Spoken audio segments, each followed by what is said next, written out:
नमस्कार, स्वागत है आपका पंजाब केसरी पर। मैं हूं आपके साथ तमन्ना चौधरी। चलिए रुक करते हैं बुलेटिन पर। वक्फ बोर्ड उत्तराखंड की बोर्ड मीटिंग ने गरीब मुसलमानों के लिए एक महत्वपूर्ण और भावनात्मक पहल की है, जिसका नाम मोदी धामी किट रखा गया है। यह किट गरीब परिवारों तक पहुंचाने का लक्ष्य रखती है, ताकि वे ईद के त्योहार को खुशी और समृद्धि के साथ मना सकें। इस किट में 2 लीटर दूध, 2 किलो चावल, 1 किलो चीनी, ड्राई फ्रूट्स और सिवई का पैकेट शामिल होगा।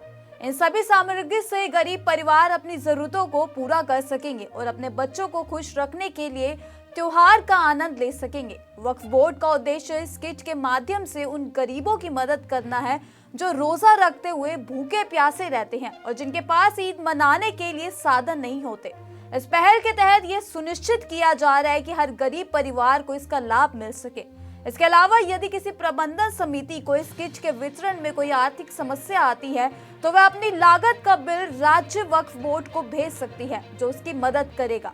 यह कदम उन लोगों के लिए है जिनके पास समिति संसाधन है और यह पहल उन्हें मुख्य धारा से जोड़ने का प्रयास है। बोर्ड की यह कोशिश है कि गरीब मुसलमानों के चेहरे पर मुस्कान लाकर उन्हें सशक्त और खुशहाल बनाया जाए। कल वक्फ बोर्ड उत्तराखंड की एक बोर्ड की बैठक हुई, जिसमें हम लोगों ने तय किया कि वक्फ गरीबों के लिए है, तो जब गरीबों के लिए वक्फ है तो गरीबों तक उसका लाभ पहुंचना चाहिए।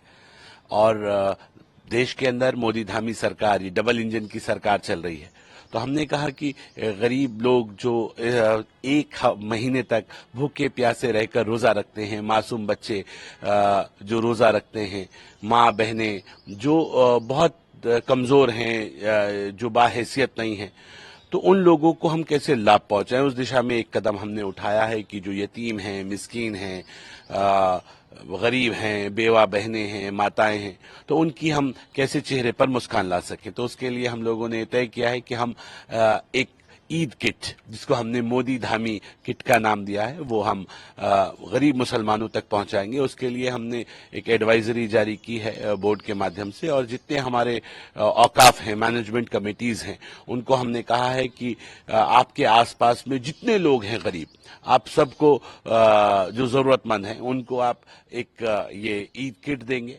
और उसके साथ साथ जो बच्चे हैं उनको अच्छे कपड़े उन बच्चों को मिल जाएं। जो जरूरतमंद लोग हैं उनके जो माएँ बहनें हैं उनके पास कपड़े नहीं हैं, उनको भी कपड़ों की व्यवस्था मिल जाए, जिससे वो कम से कम अपनी एक ईद, साल का एक त्यौहार आता है, भूखे प्यासे रहने के बाद वो त्यौहार मना सके, उनके बच्चों के चेहरे पर भी मुस्कान आ सके। वक्फ बोर्ड का मकसद ही ये था कि अमीरों से लो और गरीबों को दो, लेकिन मैं ये कह सकता हूं कि लगभग 75 सालों से ये कहीं देखने के लिए मिला नहीं जैसे मिलना चाहिए था।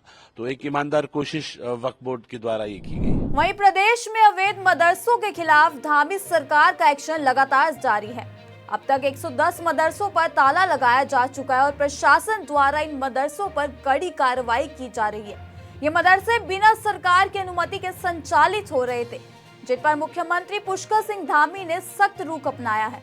गुरुवार को रुद्रपुर में 4, किच्छा में 8, बाजपुर में 3, जसपुर में 1 और हरिद्वार में 2 मदरसों को सील किया गया। इसके साथ ही अब तक पूरे देश में 110 मदरसों को सील किया जा चुका है। यह कार्रवाई पिछले 1 महीने से तेजी से चल रही है और इसका असर देखने को मिल रहा है। मुख्यमंत्री धामी ने प्रशासन को इन मदरसों के खिलाफ कड़ी कार्रवाई के लिए पूरी स्वतंत्रता दी है, जिससे यह अभियान सफल हो रहा है। इस कार्रवाई के साथ ही प्रशासन ने यह भी जांच शुरू कर दी है कि इतने बड़े पैमाने पर संचालित हो रहे इन अवैध मदरसों के पीछे किसका हाथ है।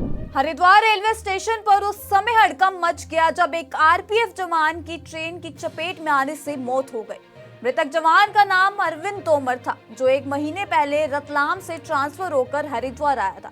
वह रेलवे स्टेशन पर ड्यूटी पर तैनात था, तभी यह घटना दर्दनाक घटी। जानकारी के अनुसार अरविंद तोमर अचानक ट्रेन की चपेट में आ गया, जिससे उनकी घटना स्थल पर ही मौत हो गई। सूचना मिलने पर आरपीएफ और जीआरपी पुलिस मौके पर पहुंची और उन्होंने शव को कब्जे में लेकर पोस्टमार्टम के लिए जिला अस्पताल भेज दिया।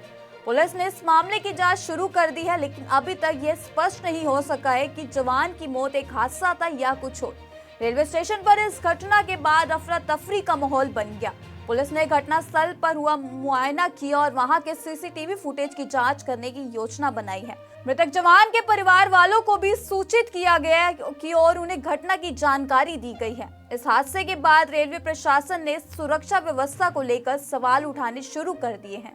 देखिए, आज अभी योगनगरी ऋषिकेश स्टेशन से हरिद्वार स्टेशन प्लेटफॉर्म नंबर 1 पे हुगली एक्सप्रेस आई, जो कि 9:15 बजे के आसपास यहाँ पहुंची और 9:24 पे जब ये यहाँ से चली गई तो वहां मौजूद फोर्स के द्वारा एक शव पे निगाह पड़ी। नजदीक जाकर देखने पे वो वर्दी में एक कांस्टेबल था, जो बाद में पता चला ये आरपीएफ का सिपाही है, जिसका नाम अरविंद तोमर बताया जा रहा है। ये अभी वेस्टर्न रेलवे रतलाम से 24 फरवरी को ही पोस्टिंग आया था और स्पाउस पोस्टिंग पे आया था। इसकी वाइफ की फिलहाल तैनाती रुड़की में है और वो भी लेडी कांस्टेबल के पद पे तैनात है। प्रीति तोमर उसका नाम है। इनके 2 बच्चे हैं। एक बहुत ही छोटा बच्चा है जिसके अवैज में अभी वो पितृत्व अवकाश पे गया और 18 मार्च को वापस अपनी नौकरी रिज्वाइन की उसने। उसके बाद आज इस तरह से ये घटना हुई है। तो अभी तो इसमें जांच की जा रही है कि क्या मामला है, क्योंकि अभी सुबह का ही मामला है। इनके परिजन भी आ गए हैं। आरपीएफ का समस्त फोर्स, हमारा समस्त फोर्स यहाँ पर मौजूद है। इसकी 2015 की ही ज्वाइनिंग है, मतलब लगभग 10 साल की ही नौकरी है इसकी और 40 साल इसकी आयु बताई जा रही है। तो किस कारण से इसने किया है ये अब फिलहाल कह पाना थोड़ा डिफिकल्ट है। अभी पुलिस अपनी कार्रवाई जांच की कर रही है। हर साल मई जून में सरोवर नगरी नैनीताल में पर्यटन का सीजन अपने चरम पर होता है और लाखों सैलानी झील के सुंदर दृश्य का आनंद लेने के लिए यहां पहुंचते हैं। लेकिन इस बार जल संकट ने प्रशासन की चिंता बढ़ा दी है। कम बारिश के कारण नैनीताल झील का जल स्तर काफी घट चुका है, जिससे न केवल स्थानीय जल आपूर्ति पर असर पड़ा है बल्कि पर्यटन उद्योग भी प्रभावित हो सकता है। झील के आसपास की नदियों का जलस्तर भी तेजी से घट रहा है। पानी की कमी के कारण झील के चारों ओर रेत के टापू उभरने लगे हैं, जो इस गंभीर समस्या को और भी स्पष्ट रूप से दर्शा रहे हैं। अगर जलस्तर में सुधार नहीं हुआ तो आने वाले दिनों में सैलानियों को इस सुंदर स्थल का आनंद लेने में मुश्किल हो सकती है। प्रशासन को इस जल संकट से निपटने के लिए तत्काल कदम उठाने की आवश्यकता है।